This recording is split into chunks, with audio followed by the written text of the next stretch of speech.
आ जाइए।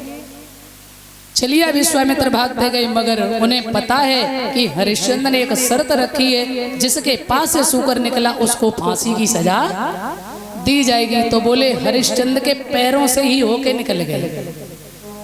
हाँ, अब कहूँ मंत्री संतरी के निकलेंगे तो मारे जाएंगे। सो हरिश्चंद्र के पैरों से होके निकले। हरिश्चंद्र ने कहा सिपाहियों, मैंने पहले ही कहा था कि सूकर मारना है, सूकर जिंदा निकल गया। मंत्री बोला महाराज कहाँ निकल गया जिंदा? बोले जिंदा निकल गया। अरे महाराज हमने मारा है, तुमने मारा? बोले बिल्कुल। तो आ जाओ पहले नंबर पे। क्या? बोले इनाम देंगे। कौन सी? बोले फांसी। सीटू नंबर नहीं? क्या बात। तो मेरे सज्जनों जैसे कहा तो बोले महाराज वो तो निकल गया। हरिश्चंद्र से कहा महाराज आपके देखो ना, आपकी धोती में दाग लग रहे हैं, सूकर तो आपके ही पास से होके निकला है। तो हरिश्चंद्र ने कहा भारी विश्वामित्र बारे चलिया, अब क्या किसी को सजा देंगे? हरिश्चंद्र कहने लगे चलो अच्छा देखेंगे ये सूकर है कहाँ। तो विश्वामित्र ने झाड़ी में जाकर के सूकर भेष त्यागा, संत का भेष बनाया, कमंडल हाथ में है और चलते आ रहे हैं। इधर हरिश्चंद्र से भेंट हो गई। भगवान आपने इधर कहीं सूकर तो नहीं देखा? हाँ जी देखा है। बताओ। मैंने आपका बड़ा नाम सुना है।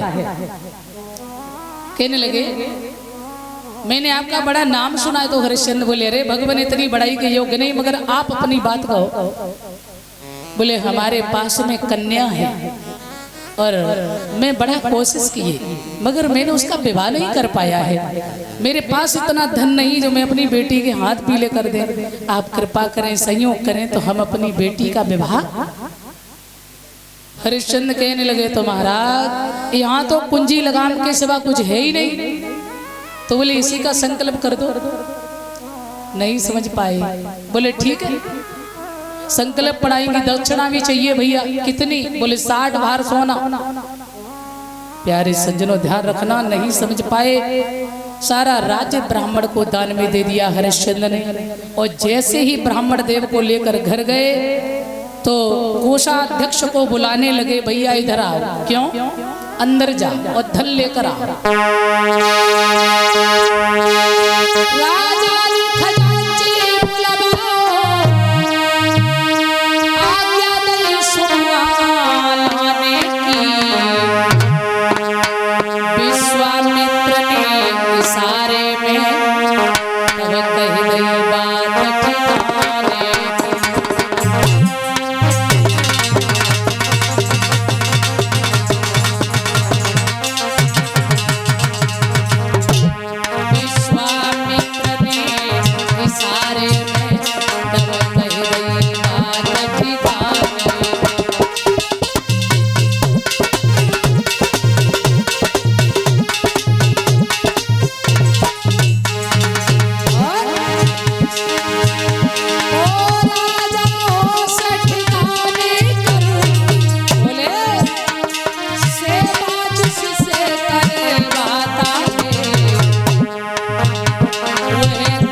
जाओ धन लेकर आओ, महात्मा जी को दान करना।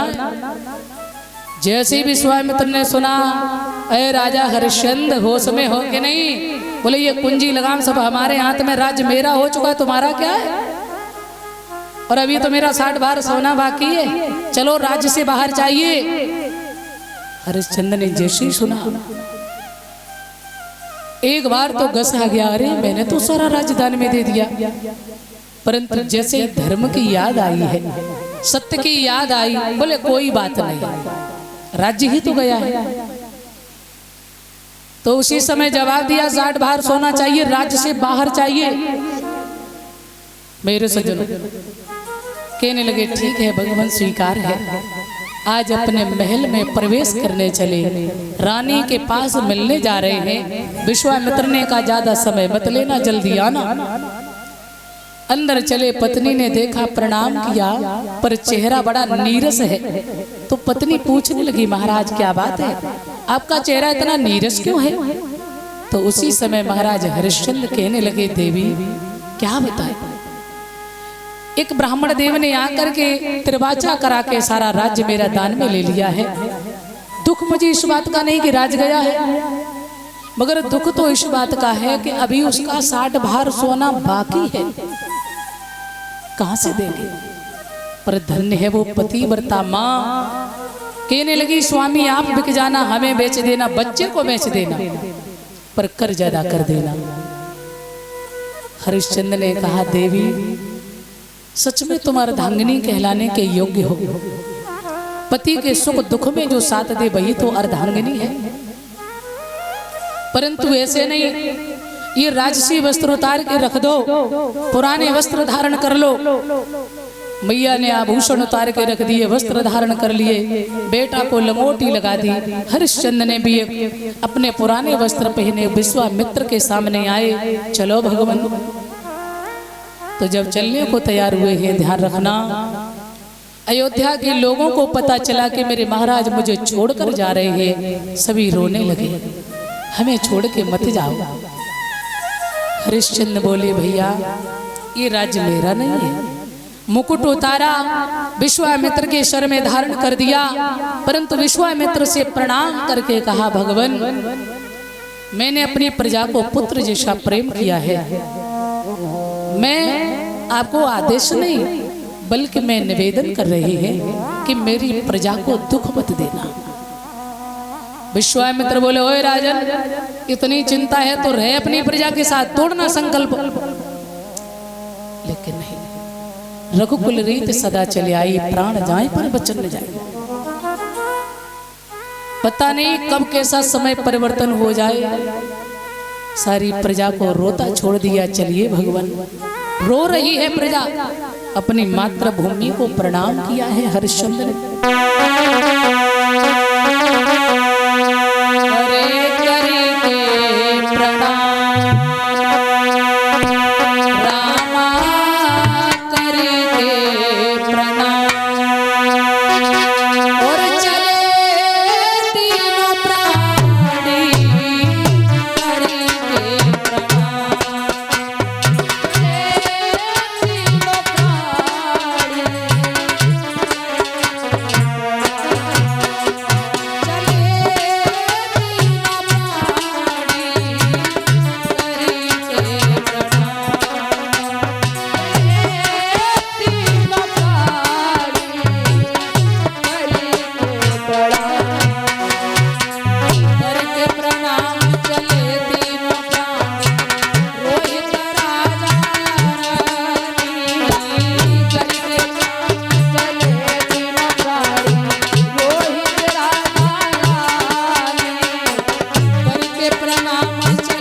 तीनों प्राणी,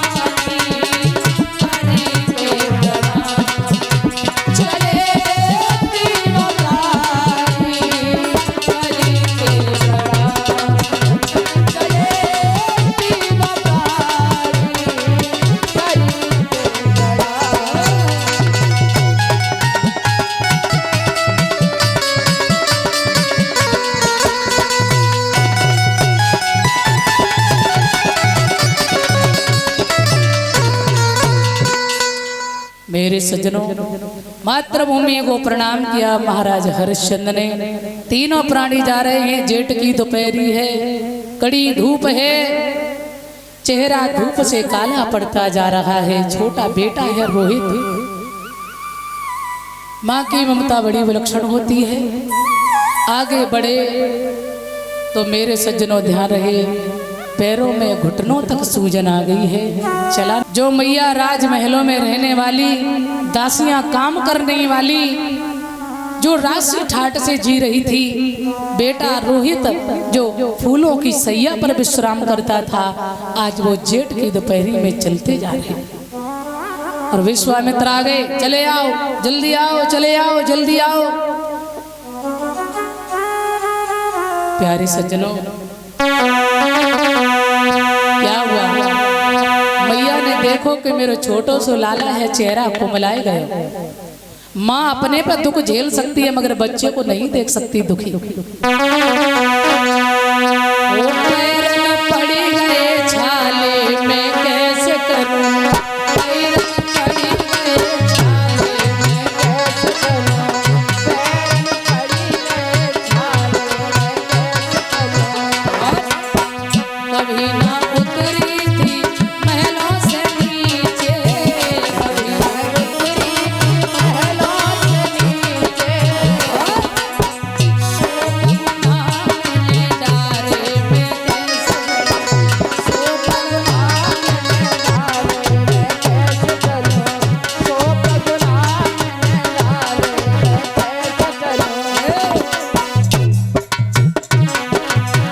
कभी नहीं उतरा था गोदी से ललना, कभी ना उतरा था गोदी से ललना। आज चलता है तू खटाले में कैसे चलूं, चलता है तू खटाले में कैसे चलूं, चलता है तू खटाले में कैसे चलूं। पैरन पड़ी गए छाले में कैसे चलूं, पैरन पड़ी गए छाले में कैसे चलूं। बोलिए गोविंद भगवान की। अरे ये हरिश्चंद्र से कहने लगी, भगवान अगर मेरे बेटा को कुछ हो गया मैं मर जाऊंगा, मेरे पुत्र को बचा लो। कमंडल में जल लेकर विश्वामित्र आए और कहने लगे, भगवान अरे तुम अपने बेटा को जल पिलाओ, तीनों में से एक भी मर गया तो कर्ज कैसे अदा होगा। पर हरिश्चंद्र ने कहा, जहां तक राज्य है वहां तक चाहे बेटा मरे, चाहे पत्नी, चाहे मैं, लेकिन जल की बूंद नहीं देंगे। काशी में पहुंचे, झुककर प्रणाम किया, हे काशी मैया मेरे धर्म की रक्षा करना। और मेरे सज्जनों आवाज दे रहे हैं विश्वामित्र काशी में। अरे काशी के लोगों, काशी के बीच डगरिया में, डगरिया में और कीमती हुई रही बजरिया में। अरे काशी की डगरिया में, डगरिया में और कीमत हो रही बजरिया। अरे पिया पिया रानी चिल्लावे, अरे पिया पिया रानी चिल्लावे, अपनो नाए कोई दिखावे। अरे अपनो नारे कोई दिखावे। जगे उठ रही ऊंच जिगरिया में, जिगरिया में और कीमती हुई रही बजरिया में। लग रही थे सजरिया में, जिगरिया में और कीमत हो रही बजरिया में। काशी बीच डगरिया में, डगरिया में और कीमती हुई रही बजरिया में। अरे काशी बीच डगरिया में, बजरिया में और कीमत हो रही बजरिया में। तुम्हें तो एक को लगी ना कतई 4 दिन हो गया यार, सुन मो करे बेटी बिन्ने तो न चिल्लाओ आए, तुम तो कब काम की नहीं तुम आई किस्म। देखो महाराज जी तो मैंने कूद ले, तुम बहुत बढ़िया रहे महाराज जी, तुम कल जरूर आइयो, आओ। हाँ कल कृष्ण जन्म है, जे तो नची नहीं तुम नची लियो आए। बोल गोविंद भगवान की। ऐसे मत बैठी रहो करो, कल भगवान का जन्म है कि जैसे ही कीमत हुई है तो उस भीड़ को चीरती हुई एक वेश्या आई। वेश्या ने आकर के तारा का मोल किया, इसकी कीमत क्या है? बोले 20 बार सोना। मैया ने झपट के चरण पकड़ लिए विश्वामित्र के, महाराज जिस धर्म की खातिर मैं यहाँ बिकने आई हूँ, वो धर्म यदि मेरा चला गया तो मेरा सब बेकार हो जाएगा, मुझे किसी और के हाथ में दे देना। तो उसी समय विश्वामित्र ने कहा ठीक है। कुछ देर में वही कलुआ मेहतर की घरवाली आई और मेरे सज्जनों ध्यान रखना, जिस जो श्राप दिया था उसने, एक दिन तुम हमारे घर पानी अवश्य भरोगे। ऐसा ही नहीं, चारों तरफ से भीड़ इकट्ठी हो गई। चारों तरफ ये हो गया कि अरे अभी तक पशु बिकते थे, अब मनुष्य बिक रहे हैं। एक ब्राह्मण ने आकर के तारा का मोल किया है। इसकी कीमत क्या? बोले 20 बार सोना। भैया तारा को खरीद लिया, ये हमारे यहाँ भोजन बनाएगी। तो रोहितास ने कहा माँ क्या मुझे छोड़ के जाओगी तुम? माँ की ममता बड़ी विलक्षण होती है। अपने बेटा को जब देखा है ना, तो ब्राह्मण से कहा हमारे पुत्र को भी खरीद लो। महाराज एक माँ से बेटा को जुदा मत करो। ब्राह्मण ने उस बेटा को भी खरीद लिया, दोनों की कीमत हो गई। इधर कलुआ मेहतर ने आकर हरिश्चंद्र का मोल कर दिया। क्या कीमत है? बोले 20 बार सोना। तीनों की कीमत लग गई, तीनों बिक गए। जब चलने की बारी आई है ना, तो हरिश्चंद्र की आंखों से आंसू निकल गए। हे प्रभु, मैं कैसा मनुष्य हूँ। आज तक जीवन में इंसान हर कष्ट को झेल सकता है, सब कुछ कर सकता, लेकिन अपने परिवार को कभी बेचता नहीं है। ध्यान देना, छोटा सा बालक रोहित है, पिता के चरणों में प्रणाम किया गया तो पिता ने जैसे ही देखा गोद में उठा लिया। पिता की आंखों में आंसू आ गए। पुत्र मुझे क्षमा करना, मैंने आपका पिता होने का दायित्व तो नहीं निभा पाया, मुझे माफ करना। हे प्रभु, इन्हें सहायता देना, अपनी कृपा इन पर बनाए रखना, ये धर्म से बेधर्म कभी न हो। तारा को भी आशीर्वाद दिया है, तारा ने प्रणाम किया है। भगवान कोई बात नहीं, धन्य ऐसी पतिव्रता माँ अपने पति को भी सांत्वना दे रही है। और जो हरिश्चंद्र महाराज है ना, बड़े व्याकुल हो रहे हैं। विश्वामित्र बोले इतनी देर क्यों कर रहे हो? उधर मेरे सज्जनों कालू मेहतर कहने लगा मेरा पानी भरने को पड़ा है, सारा काम पड़ा, चलो जल्दी से। आज हरिश्चंद्र पहुंचे हैं, पानी भरने का काम करते। रोहितास फूल तोड़ कर लाता है, तारा भोजन बनाने का काम करती है। एक दिन ब्राह्मण देव ने देखा तो कहा तेरा बेटा रोजाना खेलने चला जाता है, हमारी पूजा की देर हो रही है, तेरा बेटा कहाँ है? बुला जल्दी। रोहितास आया, कहा माँ क्या बात है? पुत्र तू ऐसे खेलने चला जाता है, ये तेरे पिता का घर नहीं है। ब्राह्मण देव नाराज हो रहे, उन्होंने 40 बार सोना खर्च किया है, इसलिए जाओ बगीचा से फूल तोड़ कर लाओ। और ब्राह्मण देव खुश हो जाए, जाओ मेरे पुत्र, ये तेरे पिता का घर नहीं है, काम करो। छोटा सा बालक है, माँ ने हृदय पर पत्थर धारण किया और पुत्र का मुख चूमा और कहा जाओ मेरे लाल। अरे बेटा मेरे बागन को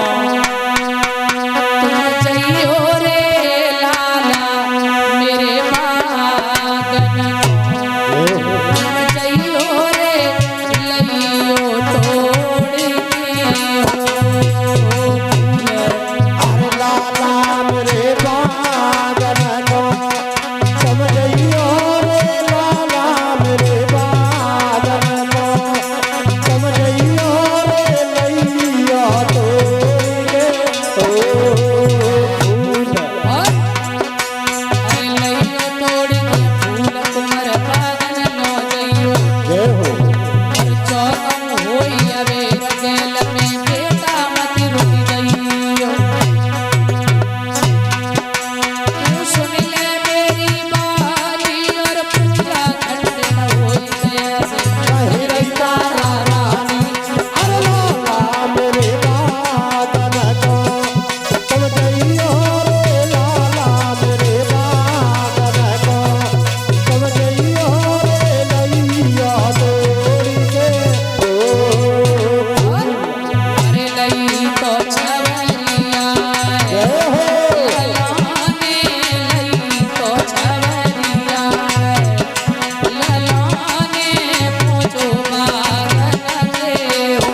बगीचे में पहुंचा है, सोच रहा सुंदर फूल ले जाएंगे ब्राह्मण खुश हो जाए। तोड़ तोड़ के फूल रखने लगा है। विश्वामित्र को चैन नहीं पड़ा, एक फूल में नाग बनकर बैठ गए। और जैसे ही उस कली पर हाथ बढ़ाया है, उसी समय मेरे सज्जनों ध्यान रखना, आज नाग बन करके विश्वामित्र ने डस लिया। बोल सतगुरुदेव भगवान की। माँ मुझे बचाओ, मैया मुझे बचाओ। माँ माँ कह करके रोहतास जो है वो जमीन पर गिर पड़ा है। माँ बंधुओं, आज विश्वामित्र ने नांग भेष त्यागा, जाकर आवाज दे रहे, ध्यान देना। श्री सुखदेव जी कहते हैं ना, समय का कोई पता नहीं है कब कैसा समय आ जाए। कहाँ एक सम्राट राजा, कहाँ एक चक्रवर्ती राजा, और कहाँ एक मेहतर के घर पानी भरा जाए। बहुत सुंदर शब्द कहे हैं विद्वानों ने।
सम्राट राजा हरिश्चंद्र, मेरे सज्जनों ध्यान रखना, कलुआ मेहतर के यहाँ जब रहे हरिश्चंद्र, एक हफ्ते तक भोजन नहीं किया, और एक हफ्ते के बाद में जब भोजन बना के रख पाया तो ऐसी परीक्षा ली विश्वामित्र ने। पहुंच गए और कोड़ी का रूप बना लिया, भैया मैं भूख से परेशान कछ हुए तो थोड़ो दे। सो जो थाली रखी भोजन की वो दे दी, फिर भूखे रह गए। और इतना कमजोर शरीर हो गया महाराज हरिश्चंद्र का कि एक दिन जब पानी भरने गंगा पर गए, ध्यान देना, जब गंगा पर पानी भरने गए, शरीर इतना दुर्बल है, इतना कमजोर है कि घड़ा भर लिया मगर उठ नहीं रहा है। उधर से क्या देखा, रानी आ रही है तारा, और कही रानी मेरा घड़ा उठवा दो। तारा तुम तो मेरी सहायता करो ना। बाहर इस समय तारा कहने लगी, हमारा आपका रिश्ता उसी दिन खत्म हो गया जिस दिन आप मैं ब्राह्मण के घर गई और आप मेहतर के घर गई। ना आप मेरे राजा और ना मैं तुम्हारी रानी। अब हमारा आपका कोई रिश्ता नहीं स्वामी, क्षमा करना। लेकिन हाँ, एक उपाय आपको बता रहे हैं, आप गहरे जल में घुस जाओ और तनक सहारा लेने से तुम्हारा घड़ा उठ जाएगा। ध्यान देना, तनक सहारा लिया, घड़ा उठाया और घड़ा उठा के सर में रखा। जैसे कालू के सामने गए, पैर में ठोकर लगी, घड़ा फूट गया। कलुआ मेहतर ने कहा क्यों, कुछ खाता नहीं क्या? तेरे से घड़ा नहीं चला रहे, आज से तेरा ये पानी भरने का काम समाप्त। आज से तू मरघट पर पहरा देगा, मुर्दा जलाएगा, मुर्दा, और जो मुर्दा है उसे कर कफन लेना, तब उसे दफनाना। देखिए एक सम्राट राजा, चक्रवर्ती राजा बोला, जे इससे भी घटिया काम दे दो वो भी स्वीकार है। धन्य है सतवादी, मरघट में पहरा दे रहे हरिश्चंद्र मरघटिया बन गए। और इधर देखो, लख घोड़ा लख पाल तीरे, सिर पर छत्र फिरे। घोड़ा लख पाल की और सिर पे छत्र फिरे। हरिश्चंद्र सतवादी राजा, और नीच धरनी भरे।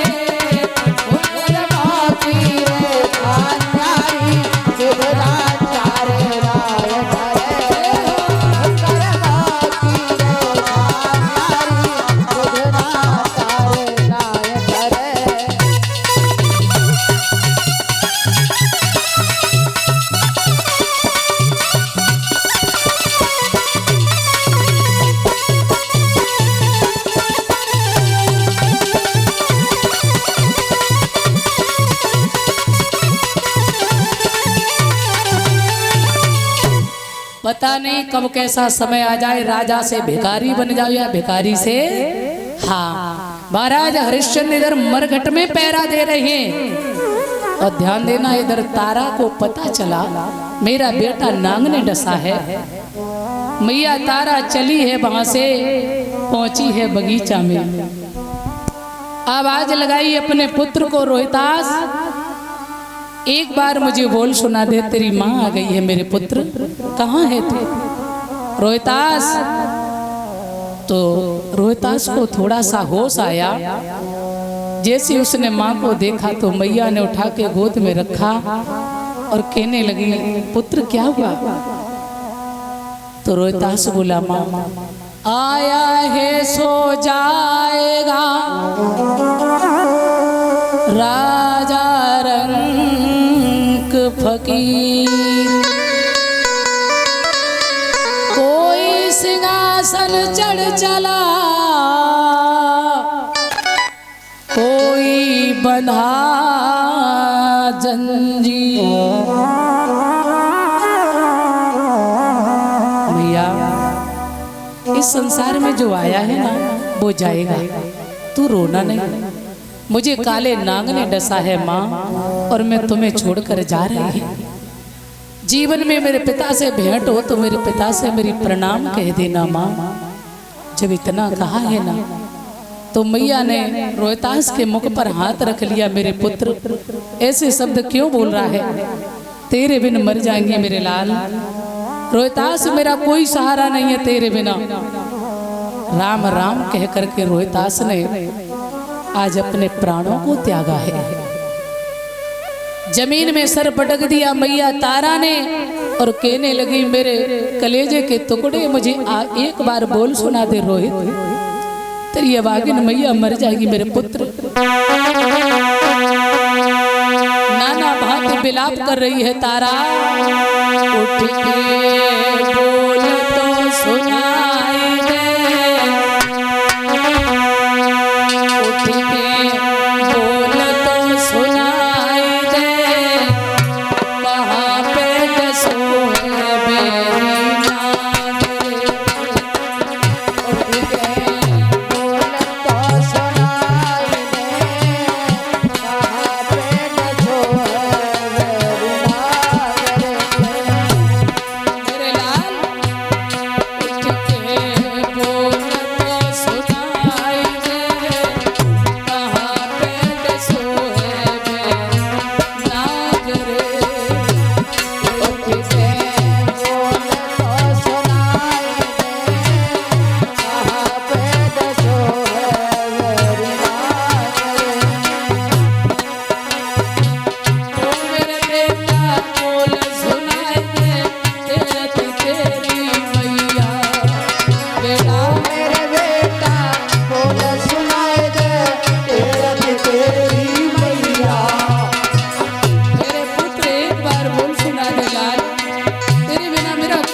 रोहितास, ओ मेरे बेटा बोले सुनाई दे तेरी तेरी मैया। अरे छोड़ी आज मझधार में नैया, छोड़ी आज मझधार में नैया, जयरव कुंवर कन्हैया, पार तो लगाई दे कहाँ पे डसो है मेरे।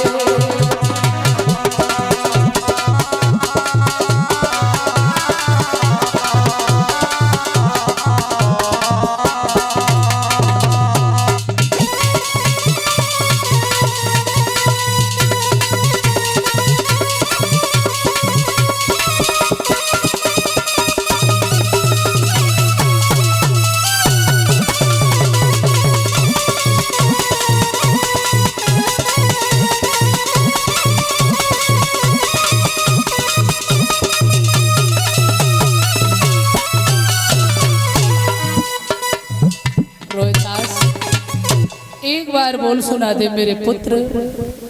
माँ की ममता बड़ी विलक्षण होती है। मैया बोली पति साथ छोड़ गए, मुझे दुख नहीं है, मेरा राज्य चला गया, मुझे दुख नहीं है, पर हे कलेजे के टुकड़े रोहित, तू मेरे जीवन की नैया था मेरे पुत्र, तेरे बिना मैं नहीं रह सकती हूँ। एक बार बोल सुना अपनी माँ को।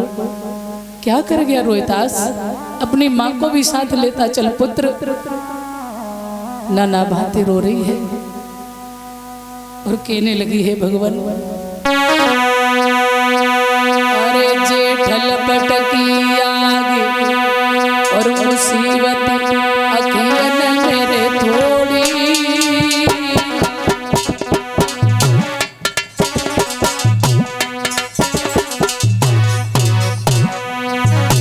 और परदेसन के बीच बिलखती मैया क्यों छोड़ी। आए परदेसन के बीच विधाता मैया क्यों छोड़ी। आरे परदेसन के बीच विधाता मैया क्यों छोड़ी। रोहितास, तेरी मैया तेरे बिना मर जाएगी पुत्र। अरे सिला मोटे बजुर की रे टूटी, हे विधाता, अरे सिला मोटे बजुर की रे टूटी, जय हो और तीन लोक के नाथ अकेली बनखड़ में लूटी। आरे तीरे लोग के नाथ अकेली बगिया में छोड़ी। आरे तीरे लोग के नाथ अकेली बगिया में छोड़ी। और कहने लगी पुत्र, कभी कभी लाश को रख लेती है, मुंह को चूमती है, कभी पागलों की तरह बात करती है। बेटा तुझे भूख नहीं क्या, इतनी देर हो गई, मेरे लाल कुछ खा लो। तेरी माँ तुझे बुला रही मेरे पुत्र। अरे लाश पे बिलख बिलख रोवे, जय हो अरे लाश पे बिलख बिलख रोवे, और वो दुखिया बोला लो अकेलो झाड़ी में सोवे। आरे मोरखिया को लाल अकेले गाड़ी में सोवे।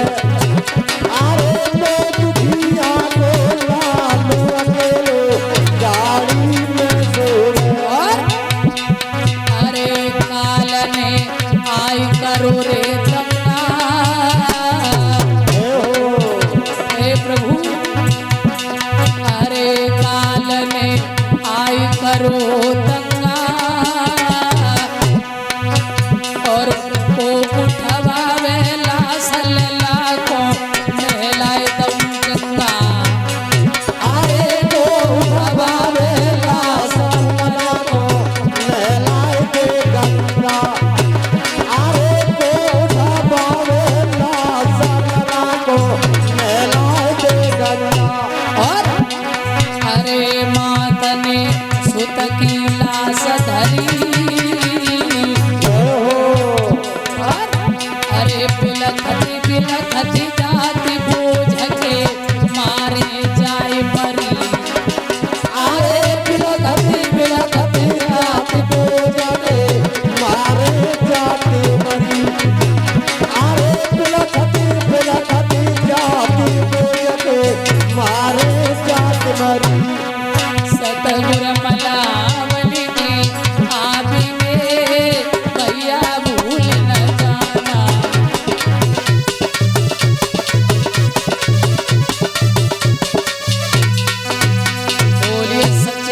सच्चिदानंद भगवान की। मेरे सज्जनों, भैया तारा नाना बात बिलाप करती करती बेटा की लाश को उठाया।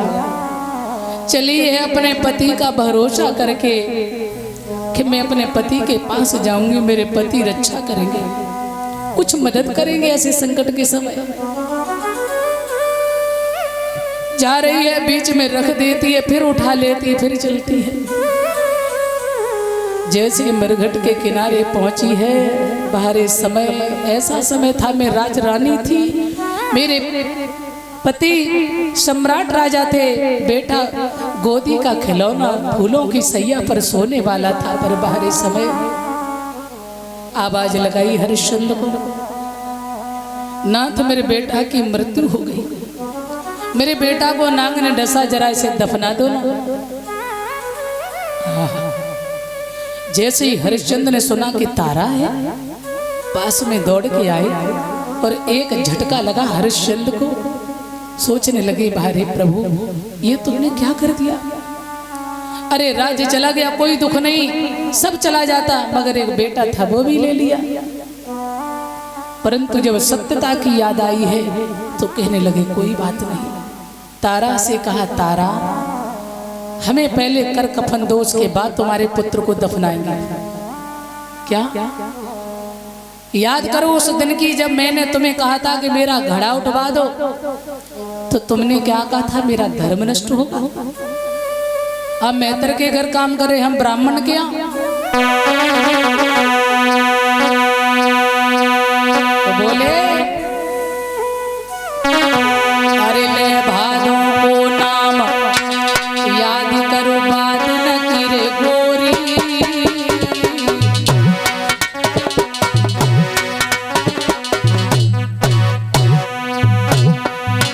अरे ले भादों को नाम याद करो, बात न किरे गोरी।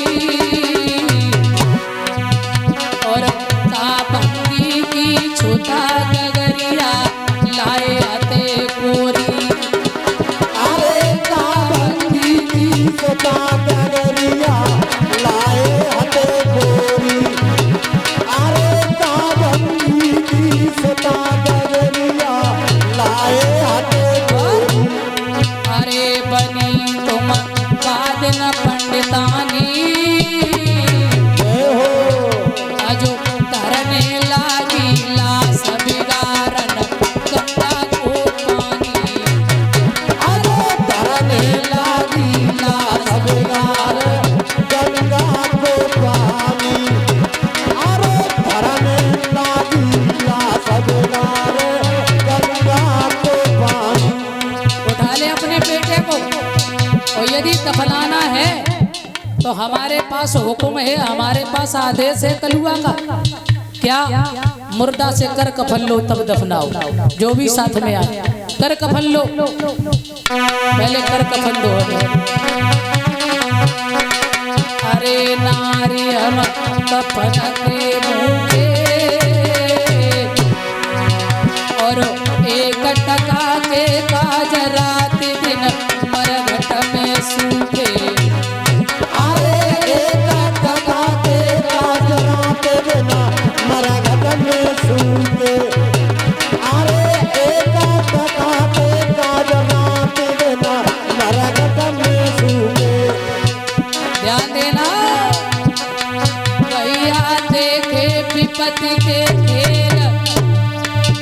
अरे विपत्ति में विपत्ति, विपत्ति में विपता, और विपत्ति में पहलू रे कन्हा ले जाई, घर को भैया बात न पूछे।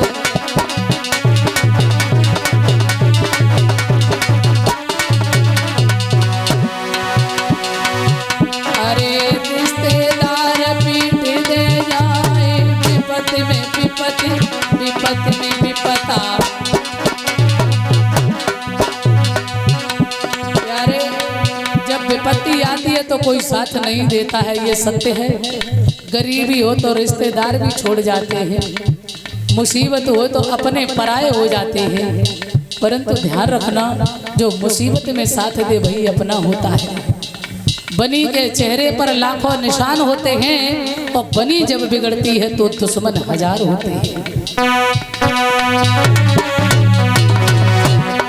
अरे कर्म गति तारी नाई डरे, अरे कर्म गति तारी नाई डरे, और कोई राजा हरिचंद आज भक्ति घर नीर भर